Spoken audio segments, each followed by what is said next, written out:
Yes, Kayode, first, if you see that agreement, we did not sign the agreement. Normally, it was supposed to be signed by us and, I mean, three parties.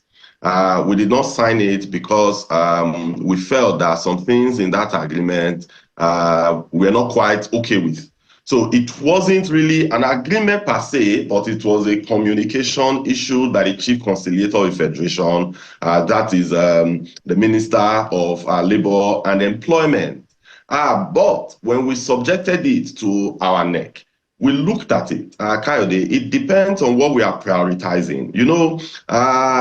Some of the media houses, but not channels, they were out there that, the only thing we are interested in was our checkup deals. But we said no. What we are interested in is the livelihood of these people. That what we are interested in is actually how our members will go back to work and be able to take care of their family. Kayode, we prioritize that over anything else. But on the table, that was not our position. Our position was very clear.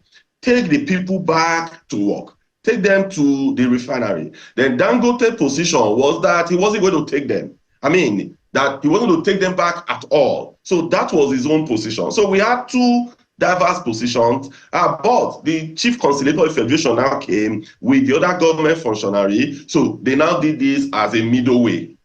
So it was actually government that came up with this. Not that Dangote on its own at the beginning also agreed with this point. No. We had our extreme position, they had their extreme position, but government now came in and said, okay, this is what we think would work. So when we subjected this to our neck prioritized first the livelihood and the sustenance of these people above anything else, to demonstrate to the world that it wasn't about check-up deals, to demonstrate to the world two things. One, Kayode, which is key.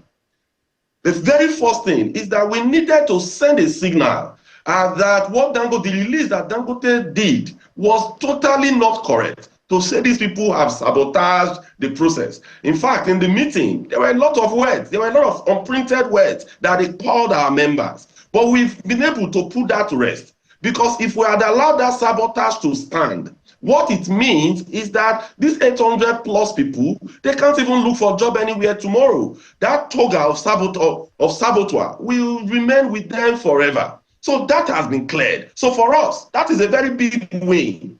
Because young engineers who just left university yesterday, you are calling them saboteurs. Some of them are 25, 30 years old. Then they have like 30 years more to work.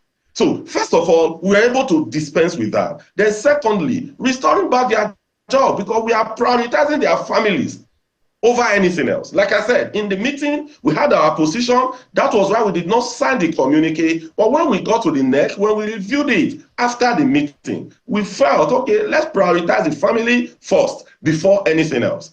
So that was actually why the NEC said, let us respect federal government, because there was other conversations that went on behind the scene that was not also captured in the communique. There were promises that were made to us by the government because they were seriously under pressure. So when they made those promises to us and they appealed, so on our part, we needed to take the moral high ground. As long as we did not fully agree with the content of the communique, but we wanted to take that moral high ground to prove to Nigerians that PENGASSAN is an extremely patriotic association, and that we are prioritizing the lives, the sustenance of our members than anything else.